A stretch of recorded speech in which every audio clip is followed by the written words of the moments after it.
Hello guys, welcome to back. இன்னைக்கு அனன்யா அதிரடியா உள்ள இருக்காங்க. ஆல்ரெடி மாயாக்காக தேர்ந்தெடுக்கப்பட்ட அருமை வந்து விஜயவர்மா உள்ள இருக்காரு. அது போய் இன்னொரு அடிமையை நம்ம அனன்யா உள்ள இருக்காங்க.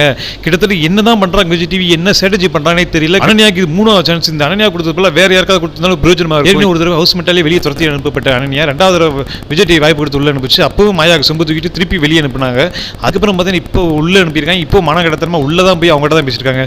அதில் மணி விஷ்ணு கரெக்டாக சொன்னாங்க, இனத்தோட தான் சேரும். அதாவது கூட்டம் இல்லை, கேங் இல்லைன்னு சொல்றாங்க. ஆனால் அவங்களோட போய் சேருவாங்க, அவங்களோட தான் பேசுவாங்க. நம்மகிட்ட பேச மாட்டேங்கிறாங்க. ஏன்னா நம்மளாம் ஒஸ்ட்டு அப்படின்னு சொல்லி விஷ்ணு போட்டு உடைக்கிறார். உண்மையில வேற லெவலாக தப்பு கொடுத்துருக்காரு நம்ம விஷ்ணு. நம்ம தானே தலைவிக்கு எதிராக ஆளுகளை இறக்கிறத பற்றி நீங்க என்ன நினைக்கிறீங்க? மாயா சப்போர்ட் ஏற்பட்ட ஆட்கள் உள்ள இறக்கிட்டே இருக்காங்க. அதை பற்றி உங்களோட கருத்து என்ன? கீழே மறக்காம கமெண்ட் பாக்ஸில் கமெண்ட் பண்ணிடுங்க. ஆனால் எத்தனை பேர் எதிர்த்தாலுமே நம்ம தானே தலை தனியாக நின்று கெத்தா சண்டை போடுவாங்க. அதை பார்க்குறதுக்கு சும்மா கண்புள்ளா காட்சியாக இருக்கும். அனன்யா ஃபினாலே வரத்தில் உள்ளே இறக்கணுக்கான உங்களோட கருத்து என்ன? அனன்யா வந்து என்ன பண்ண போகிறாங்க? விஜய் டிவி என்ன நோக்கத்துக்கான என்ன உள்ள அனுப்புறாங்க நீங்கள் நினைக்கிறீங்க? கீழே கமெண்ட் பாக்ஸில் கமெண்ட் பண்ணிடுங்க. ஓகே காய்ஸ், அடுத்த வீடியோ சந்திப்போம். Bye bye.